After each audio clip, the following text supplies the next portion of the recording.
crisis. Please give them a warm welcome.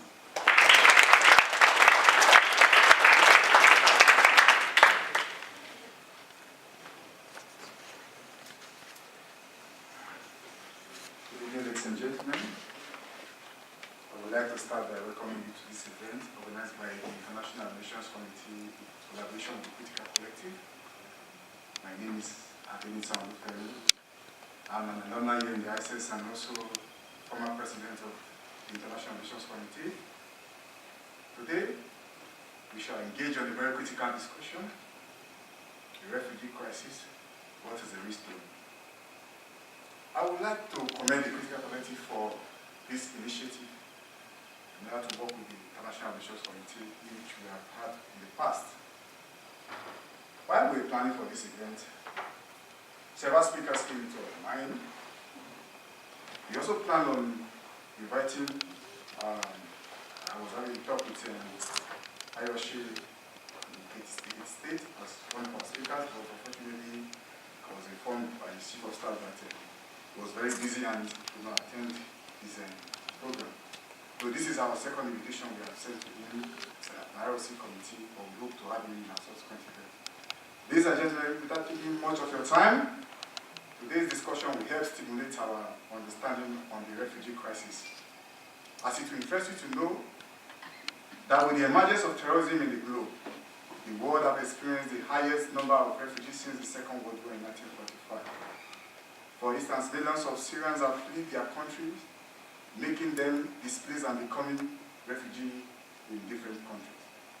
Unfortunately, the UN and the EU were not adequately prepared, nor did they foresee the exigencies of this high flux of refugee crisis in the world today. It is right to underscore that due to the failure of this affected state and the international community to protect the lives of these people we regard as refugees, most of them have left their country just to seek proper protection. It is a known fact that if there must be any way forward in order to address this issue, all the nations and countries have to come together in order to fight this unilaterally. Today, we are still confronted with one of these great challenges facing humanity, the refugee crisis, of course. There are other problems which is raising equal eyeballs in the contemporary times: terrorism, security problems, and in the modern state, accelerating rates of unemployment, physical crisis, economic recession, cross-border, and global warming, just to mention among others. These are serious poses. We need to unveil them if we must remain optimistic about the future of development. But instead of these other issues, we have decided to look at the refugee crisis, which is why you are here. In recent time, we have seen the rising wave of disaster, man-made and natural ones, which have succeeded in uprooting people from their origin. More heart-rending ones are the ones caused by stories of violent conflict and persecution, which sometimes degenerate to full-blown war. The unpleasant story in the Middle East, North Africa, and Southeast Asia, with the Boko Haram in Nigeria, and just have to mention among others. We are witnessing a paradigm change of unchecked slides into an area in which the scale of global force displacements as well as response required is now clearly drafting every time seen before. Fortunately, we have the United UNHCR and WHO and lots of others in this aspect of this problem. But more needs to be done, though. Hence, today's discussion on the refugee crisis, we have been able to draw a wide range of experts. We have Ellen from the National Institute of Social Studies, he's a professor here. We have Jan, we have Hiran.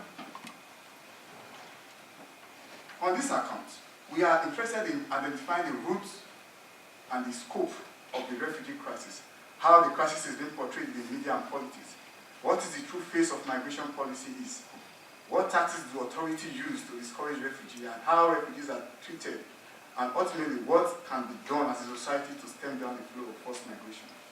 Although this is no news that some countries fear that if the asylum seekers are allowed to come into their country, they may become criminals, some of them may even increase the rate of terror in their country. But I want to let you know that these assumptions are wrong, because the refugees, or whichever we call them, they are human beings like you and I, and if they are given the opportunity to be part of the system, we tend to integrate, and some of them are even more enterprise that contribute positively to the GDP of the country.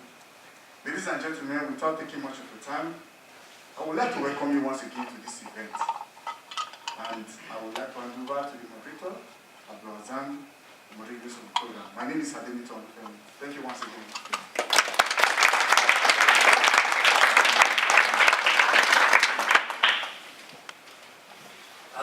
Allow me to introduce the speakers shortly.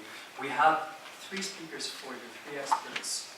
In the middle is Helen Hinchins. Helen is of Belgian-Scottish origin, and she grew up surrounded by the kindness of Eastern African people. She later became an academic researcher in human rights and post-genocide recovery. She is a teacher, she's a professor at this institution. For the past 30 years, she has been involved in local and national level campaigns for refugee and migrant rights in several countries.